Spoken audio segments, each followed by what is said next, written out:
ஒரு பொசிஷனில் இருக்கான், அவனுக்குன்னு ஒரு ரெஸ்பெக்ட் அம்மா இருந்தாலும் கொடுக்கணும். ஆனால் இப்போ கூட நான் வாடா போடான்னு தான் கூப்பிடுவேன். எங்கள் ஹஸ்பண்டு கூப்பிடும்போது வாயா போயான்னு கூப்பிடுவார். ஆனால் எனக்கு வந்து வாடா போடான்னு கூப்பிட்டாதான் நான் அம்மாங்கிற உரிமை இருக்கிற மாதிரி எனக்கு ஒரு ஃபீலிங்கு. அதனால நான் அப்படி தான் ரவியும் அப்படி தான் கூப்பிடுவேன், ராஜாவும் அப்படி தான் கூப்பிடுவேன். ஆனால் என் பொண்ணு அம்மான்னு கூப்பிடுவேன், அவளை பாடி போடிலாம் கூப்பிட்டதில்லை. ராஜாவை ராஜப்பான்னு சொல்லுவேன். ஆமாம் ராஜப்பான்னு. என் பொண்ணு பேர் ரோஜா, ரோஜிமான்னு சொல்லுவேன். ரவியை மட்டும் ரவிக்குட்டி சொல்லுவேன். ரவிக்குட்டி ஆமாம், சின்ன பையன்னு சொல்லிட்டு ராஜப்பா.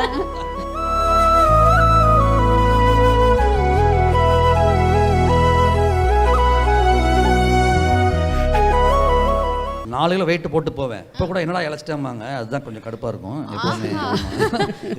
இல்லை எப்போ பார்த்தாலும் இழைச்சிருக்க மாதிரி தான் தெரியும். ரவி தான் ரொம்ப கோவப்படுவான் என்கிட்ட. என் ப்ரொஃபஷன்லேயே நானே எரிச்சலாக இருக்கேன், பாடி எது டயட்டில் இருக்கேன், இப்போ போய் நீ சாப்பிடுன்னு சொல்கிறியேன்னு திட்டுவான் என்ன. எப்போ பார்த்தாலும் எனக்கும் ரவிக்கும் கொஞ்சம் அப்படி இந்த மாதிரி வரும். நல்லா சாப்பிட்றாம சும்மா வந்து காலில் முதுகு வலி வரும் அவனுக்கு அடிக்கடி, ரொம்ப எக்ஸசைஸ் பண்ணாதமே. என் ப்ரொஃபஷன் அப்படியே நீ பேசாமல் இரு அப்படிமா. ஃபர்ஸ்ட் மூவில ஜெயம் படத்துல ஜெயம் கரெக்ட். ஸோ 3 பேருமே வந்து ஃப்ரேம்ல இருக்காங்க, அப்பா அண்ட் 2 சன்.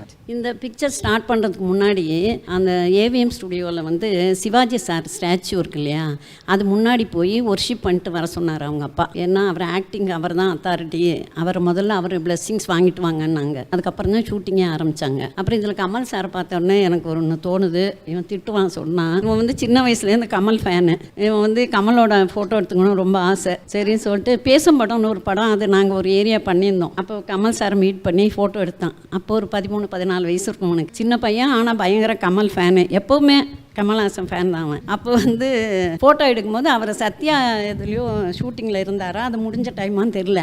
ஹேர் எல்லாம் கம்மியாக இருந்தது அவர் தலையில்.